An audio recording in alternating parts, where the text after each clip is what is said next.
Hello and welcome to the show. I'm Emily Chera. And I'm Hisham Hassanain. We have a packed program tonight, so let's get going. Coming up. Homelessness in the UK, always a problem in search of a solution. Disabled student Toby Green looks at transport for her and others. And should 4-year-olds be stars of Instagram? Homelessness in the UK has been increasing. The government has failed to provide safe environment or any form of security for over 3,600 rough sleepers within the UK. We went out to find out about the current situation in Kingston. Homelessness is a growing issue in the UK. The number of homeless people has doubled to 4,000 within the past 5 years. While the government secures about £1 billion annually to homelessness, how does society help to tackle this concern? I think charity organisations have a really important role to play, and they're really important social entrepreneurs. They're really important at bringing new ideas into responding to the needs of homeless people, and to be able to be an ear to hear what they have to say and to act as a voice for them. So I think they play a really important role. Joel Community Services in the Borough of Kingston has been providing shelter and support to the homeless since 2010. At St. Peter's Church, they have formed a work group of volunteers, full-time workers, and even homeless people to help spread awareness. They have also recently won the National Award for Best Social Action Project. If you were homeless or you were made homeless, something happened in your life, you would present yourself to the local council, the local housing segment of the council, and then they would assess whether they can support you or not, and they have priority, people that they would see as priority. Unfortunately, if you're single and if you're able to work, sometimes even if you're not, you will not be seen as priority. Currently, their night shelter can house 17 people, so it is exclusive to the ones who are truly ready to follow the rules and reform. Well, in the first instance, they literally give them somewhere to sleep at night. But it's a lot more it's not just saying, come in, you can stay here. You get food, so you get your breakfast meal, you get your evening meal. There are support workers here that if you need a little bit of extra attention and specific help and support, there are trained staff here that will sit down and talk to the individuals. We are trying to recreate that sense of belonging, because if somebody presents as formerly or homeless and we house them, we're only putting a plaster over something, because the issues that brought them to the street are the issues that you need to address. So we are addressing isolation and loneliness and that sense of belonging. Be the first thing. The first thing any project working with human beings needs to do is to make sure that everybody's safe. That's the first thing you do. Part of that safety, part of the basics of life is good nutrition. Now, we're very aware of how neurochemicals interact in the brain and how they're produced and how they work, and we have quite a strict food policy here. We try not to eat much white goods, so we don't eat biscuits, crisps, carbonated drinks, we don't use margarine. We're trying to stay as healthy as we can. We will feed you, we will home or give you shelter, roof over your head.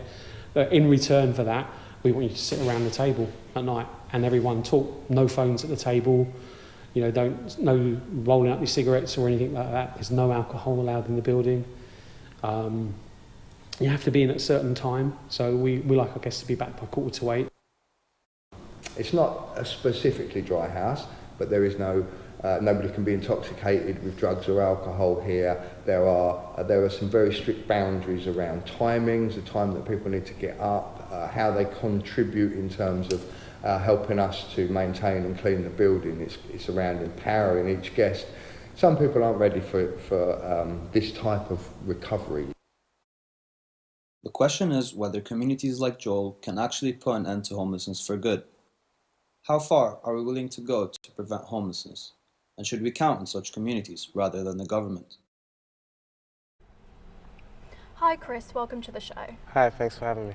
What did you learn through filming this about the extent of homelessness in Kingston? Well, First of all, I didn't realise that it was actually a homeless shelter, and I didn't realise that the perks that came with it. For example, the first thought I thought was that it was just somewhere where they slept. I didn't realise that they get fed and all these other activities they were able to do. Did you find it a very sensitive subject to film? Was everyone willing to be filmed? Oh, we had some people that didn't want to be filmed, which was normal, as expected. And yeah, it was quite sensitive because some people we did film, they used to be homeless themselves. So it was better just to be a bit, you know, not come in too aggressive and on their terms and everything like that. Did you find the shelter to be beneficial to homeless people? Yeah, actually, it's warm, it was a nice place itself. It wasn't those, you know, usual, sometimes dirty shelters. No, it was nothing like that. So it was like, yeah, it was a good shelter. It was a nice shelter and everything. Well, great. Thank you very much. Thank you. Now, Toby's been on a mission to make the nation aware of the difficulties of using transport in the heart of London as a disabled person. Here is her journey.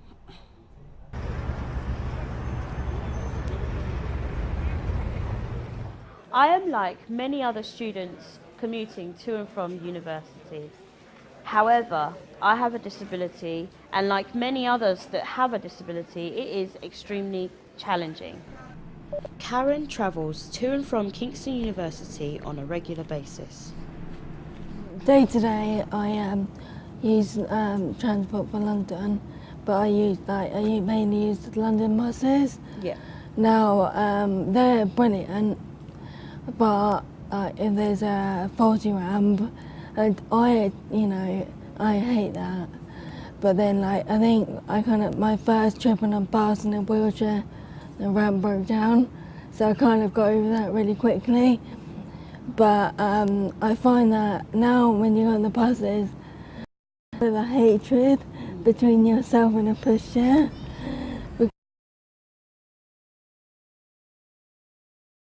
Because it's kind of like they don't understand, like that you're the priority.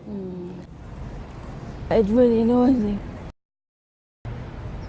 Only 20% of underground stations have step-free access from train to street. TfL offers free travel mentoring service for people who travel on their own for the first time, and a freedom pass for those with disabilities or those over 66. There is no data or feedback on how effective TfL's current approach is. I, however, use a different form of transport, which is provided by a private company that allow people like myself to get to and from places like university. One of the companies I use is Mobility Taxis. Hi, I'm Gary, and I'm a community driver. We offer a really good service, and I think it's a service that helps people. It's not a service where we're just like a taxi firm. It's rewarding on both sides. It's rewarding for them, but it's also rewarding for us. It seems like we're always constantly doing good deeds, which is, it makes, well, me personally, it makes me feel good, yeah. To understand how Mobility Taxis came to be, we talked to the owner, Lee Lawrence. Back in 1985, which is 31 years ago, my mum, she was shot, wrongfully shot by the police. And as a result of that, she ended up being paralysed and confined to a wheelchair. The shooting of Lee's mother, Cherry Gross, led to the 1985 Brixton riots. Lee was 11 years old at the time. So as soon as I could drive, I learned to drive. Then I became responsible for transporting my mum around. We were trying to do it in a normal standard car, and we'd have to lift her out of her bed into her wheelchair, out of the wheelchair, into the car, back out of the car, into the wheelchair. Sure. I felt if there was a company that specialised in this type of transportation, it would have put my mind at ease. Yeah. Why not look at how you can create a service that other people can benefit from all that experience that you've had? Cherry Gross's legacy lives on through the Cherry Gross Foundation, which Lee set up in 2014. London Mayor Sadiq Khan recently announced that his goal for 2022 is to make 40% of London Underground network step-free. Until this process has been made, Mobility taxis will continue to provide easy and safe transport for those with physical disabilities. We have Toby Green in the studio today. Hello, Toby. Hi, Hisham. Thanks. Thank you for having me. I wanted to talk to you about my piece. No problem. What inspired you to create this film? Basically, what inspired me was my daily struggles. I basically wanted to share with people the emotional and the factual things that are attached to disability transport. Do you find it difficult to use transport? Yes, honestly it depends on the day. When it comes to buses and trains, it can be varied in terms of the ramp possibly breaking down. So honestly, it is hard, however, transport is getting better. Can you tell me a little bit about mobility taxis? Mobility taxis allows disabled people to have something that's regular and reliable for disabled people to get to and from university or shopping or even maybe a funeral, so which can sometimes be a bit tricky, and most disabled people can be confined in their homes, so it is important, and mobility taxis kind of tackles that problem. Thank you, Toby. Thank you. We followed the life of 4-year-old internet sensation, brought to the limelight through modelling. We investigate how the internet has changed her young life and ask what effect this has through a psychologist's perspective. We're here today in South London to meet 4-year-old internet sensation Santana and her mother Trudy.